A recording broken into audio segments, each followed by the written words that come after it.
कोई गधा, attention seeker, atheist किस्म का प्राणी अर्पित की भक्ति करते हुए कह रहा था कि वर्ण जन्म से ही होते हैं, हमेशा से, क्योंकि ऐसा मेजॉरिटी ब्राह्मणों का कंसेंसस है। ऐसा मेरे टीम में मेरे एक बहुत पुराने सब्सक्राइबर ने भेजा विद रिक्वेस्ट कि मैं इस पर अपना टेक दूं।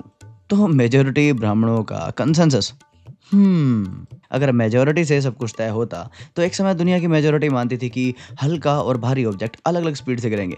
गैलीलियो ने जब उसे गलत प्रूव किया तो मेजॉरिटी ने गैलीलियो को ही गलत कहा था। एक्चुअली इस ट्रेट का एक नाम है आर्ग्यूमेंटम एड पॉपुलम। इस हिसाब से तो मेजॉरिटी ऑफ वर्ल्ड पॉपुलेशन किसी न किसी फॉर्म में एक ईश्वर की अवधारणा को मानती है। तो क्या ये खंडन करता ईश्वर को मान लेंगे? कंसेंसस ट्रेडिशन को प्रिजर्व कर सकता है, ये ट्रुथ को प्रिजर्व या क्रिएट नहीं कर सकता। और सबसे इंटरेस्टिंग बात, आप नोटिस करिए, ये लोग धर्म को डिफाइन कैसे कर रहे हैं? वेदों से, उपनिषद से, या कंसेंसस से? ये तो एक अजीब सी इंटेलेक्चुअल डिसऑनेस्टी है। इसे समझने के लिए आइए हिंदू सिविलाइजेशन के 4 शैडो पिलर्स के नाम जानते हैं: गुरुकुल, समिति, सभा और शास्त्रार्थ। शास्त्रार्थ अर्थात जब किसी धार्मिक, आध्यात्मिक या दार्शनिक विषय पर मतभेद होता है तो विद्वान तर्क और प्रमाण के साथ चर्चा करते हैं। जनक सुलभा का शास्त्रार्थ, गार्गी और याज्ञवल्क्य का शास्त्रार्थ। एक सिविलाइजेशन जो शास्त्रार्थ पर खड़ी हो कंसेंसस पर सर्वाइव नहीं कर सकती। अब एक प्राइमरी सोर्स देखते हैं, छांदोग्य उपनिषद, सत्यकाम जाबाल। एक बच्चा जिसके पिता तक अननोन थे। जब वो ऋषि गौतम के पास गए तो ऋषि ने पूछा, तुम्हारा गोत्र क्या है? तुम्हारे पिता कौन है? बच्चे ने सीधा कहा, मुझे नहीं पता।